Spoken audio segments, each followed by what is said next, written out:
Hey, what's up everyone, CTNtechnologynews here, and today I'm doing a versus battle between iOS 8 and Android 5.0 Lollipop, which are the two best mobile operating systems on the market right now. In this video, I'm just going to be comparing the two side by side, and then giving my opinion on which one is better. So with regards to design, Apple did upset some users with iOS 7, which was basically a dramatic redesign of their mobile operating system.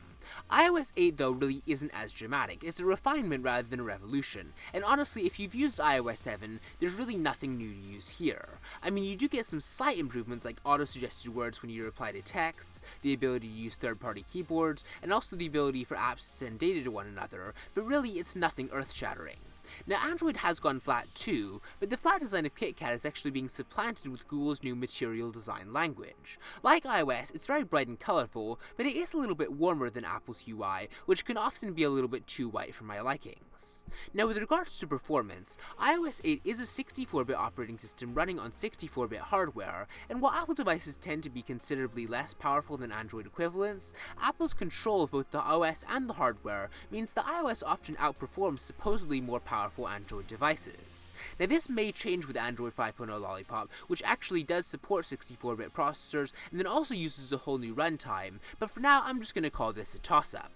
Now with regards to customization, it's really obvious which operating system has the edge. Android is far ahead here. Apple still provides unremovable stock apps such as stocks, and then it also limits customization to ringtones and wallpaper. Android, you can really do anything with it, and phone makers have put all kinds of things on top of stock Android. Now for battery life, Android 5.0 Lollipop uses Project Volta's battery-saving technology, which delivers around 1/3 longer battery life than KitKat. The whole runtime is less demanding too, which should benefit battery life.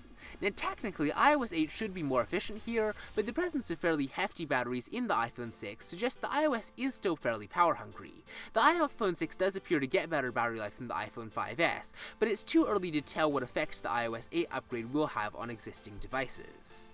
Now for gaming, Android 5.0 Lollipop does have OpenGL ES 3.1 and the Android extension pack for game developers. Both operating systems do promise console quality gaming on mobile devices though, so again, this might not be too much of a deal breaker.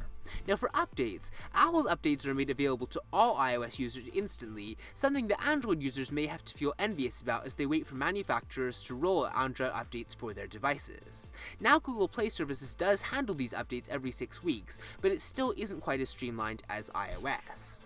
When you look at the mobile ecosystem, there's no doubt that both of these two OSs have evolved. Both iOS and Android started off as mobile phone wall operating systems that did expand to take in tablets, but now both have their sights set on the wider world. Both platforms are invested in three major kinds of accessories: home automation, health monitoring, and in-car systems. As ever, the approach is different, with Apple providing a one-stop shop, and then Google concentrating more on providing the platform for others to work with.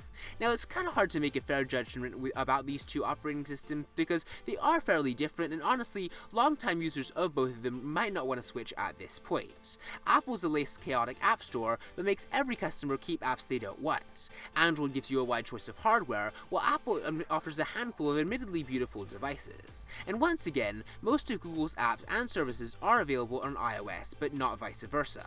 Chances are, if you are a paid-up fan of one OS, you won't be tempted by the other, but the truth is, iOS and Android are just getting more similar than ever. They do much the same thing, but they just have different ways of doing it. The intense rivalry between Google and Apple is definitely driving progress for all of us, and that has to be a good thing. My personal preference between these two operating systems would be Android 5.0 Lollipop, but that is just because I am a longtime Android user. If you are an iOS 8 user, you might have, particularly strong reasons for wanting to stick with your operating system. But anyways, let me know which is your favorite operating system in the comments below. Give this video a thumbs up if you enjoyed it and you thought it was helpful, and I will see you next time.